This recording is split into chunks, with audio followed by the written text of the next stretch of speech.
শীতে অনেক ধরনের সবজি পাওয়া যায়। আসসালামু আলাইকুম, কুকিং উইথ মিতে আপনাদের স্বাগতম। আজকে আপনাদের জন্য সবজি খিচুড়ি রেসিপি নিয়ে এসেছি। একটা হাঁড়িতে সরষের তেল দিয়ে পেঁয়াজ কাঁচামরিচ ভালো করে ভেজে নিয়েছি। আমি রসুন 1 চামচ দিয়েছি, আদা 1 চামচ দিয়েছি, জিরে দিয়েছি সামান্য পরিমাণে, হলুদ 1 চামচ এবং মরিচের গুঁড়ো 3 চামচ দিয়েছি। আপনারা যে পরিমাণে ঝাল খান সেই পরিমাণে দিবেন। লবণ দিয়েছি আমি 3 চামচ। ভালো করে মশলাটি কষিয়ে নিব। সামান্য একটু পানি দিব মশলাটি কষিয়ে। পানি দিয়ে আমি মশলাটা ফুটে ওঠার পরে তারপর আমি এখানে সবজি দিয়ে দিব। সবজিটা ভালো করে একটু কষিয়ে নিব, বেশি কষাবো না, হালকা একটু কষিয়ে নিব এবং অপর চুলায় নিয়ে যাচ্ছি।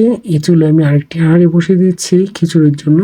আমি হাঁড়িতে সরষের তেল দিয়ে দিয়েছি, আমি তেজপাতা দিয়েছি, এলাচ, দারচিনি এবং গোলমরিচ দিয়েছি, লং দিয়েছি।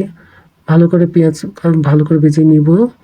রসুন 1 চামচ দিয়েছি, আদা 1 চামচ দিয়েছি। ভালো করে মশলাটা কষিয়ে আমি এবার ডাল, চাল, এখানে আমি পোলাও এবং মসুর ডাল এবং মুগ ডাল দিয়েছি। সামান্য পরিমাণে লবণ দিয়েছি, আপনারা এইভাবে করে দিয়ে দেখতে পারেন।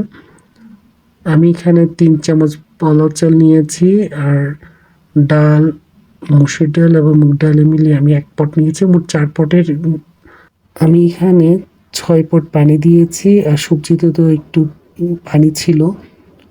6 পট পানিতে আমি হালকা আগুনে দিয়ে দিয়েছি। আপনারা দেখছেন, প্রথমে একটু ফুল আগুনে দিবেন, তারপর একটু হালকা আগুনে দিয়ে দিবেন।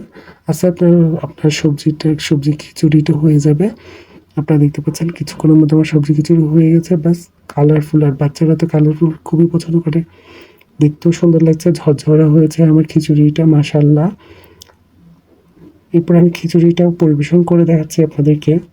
আমি এখানে ডিম দিয়ে পরিবেশন করছি। আপনারা চাইলে চিকেন, বিফ যে কোনো জিনিস দিয়ে খেতে পারেন, তবে সকালবেলা এই ধরনের খিচুড়ির সাথে আপনারা ডিম দিয়ে পরিবেশন করে খেলে অনেক ভালো লাগে। ডিম, সালাদ বা মরিচ বা আচার ভাল লাগে এইসব জিনিস দিয়ে সকালবেলা খেতে। আর দেখতেও অনেক ভালো লাগলো। যাই হোক, যারা আমার ভিডিওটা পছন্দ করেন তারা প্লিজ লাইক, কমেন্ট এবং শেয়ার করে আমাকে পাশে থাকবেন।